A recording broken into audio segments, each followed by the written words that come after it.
Now, Good Morning Washington, on your side.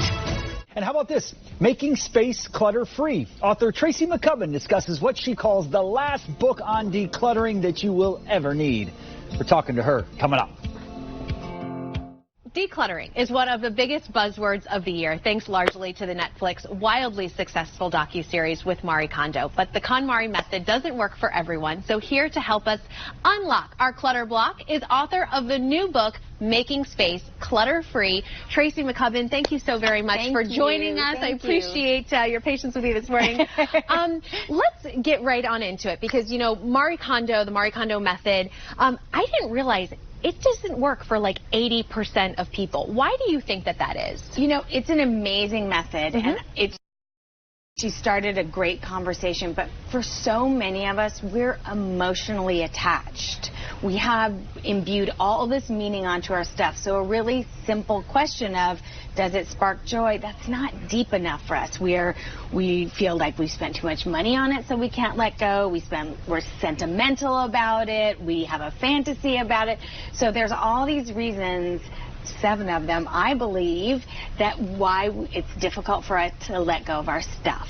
And in the book, you talk specifically about these 7 clutter blocks. Yes. So walk us through some of those. I mean, what are they, and how do we identify which one maybe we have in our own personal space? So they're everything from what I call avoiding my stuff, which is not opening your mail, which is not dealing with the paperwork on your desk, to being trapped with other people's stuff. So that's when you've inherited a lot of things from people in your family or people who've passed away and you feel like you just can't let go. So it really runs a gamut all the way down to, like, I spent so much money for that, I can't possibly let it go. Exactly. And it's great because in the book I identify all 7 of them. I help you see which ones you have. Often we all have more than one. Trust me, I know after reading, I'm like, oh, I can identify with 3 of the 7. I can identify with this one as well. And when, you know, as your life changes, sometimes things, they come up. So in the book, it's fantastic. I identify them, I give you a bridge to work through them, and then a really concrete plan about how to tackle your clutter. So let's start with just one, just for, you know, our viewers, you know, maybe as an incentive to get the book and to read and to kind of figure out which one. Which one do you think maybe would be the most common that you've seen in some of your clients? You know, it's probably my fantasy stuff for my fantasy life. Those are, we're hanging on to all these things. Like, for instance, you think, oh, you know what I'd love to do? I'd love to become a skier.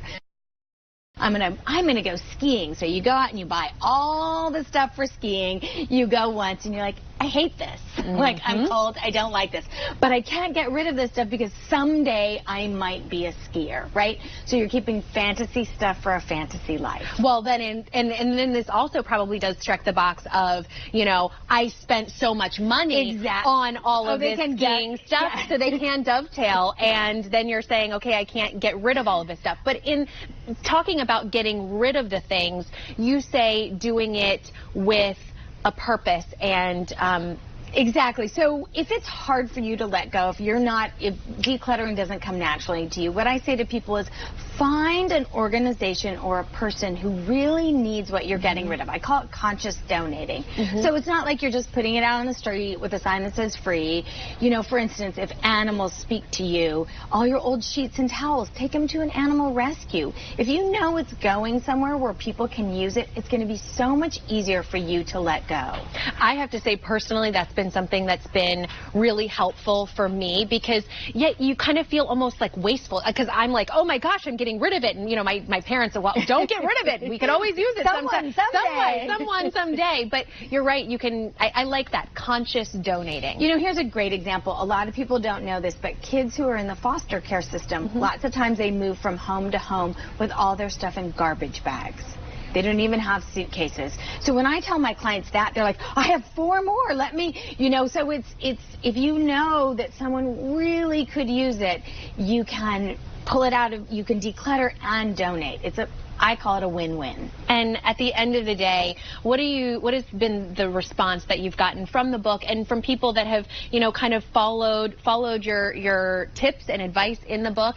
I'm sure a lot of people find a lot of relief after it. I mean, in the last week I have gotten a phone call from somebody who hadn't been able to. She said a friend called me up and asked me to meet for coffee, and I was going to go meet her at the coffee shop down the street because I haven't had anyone in my home in 12 years.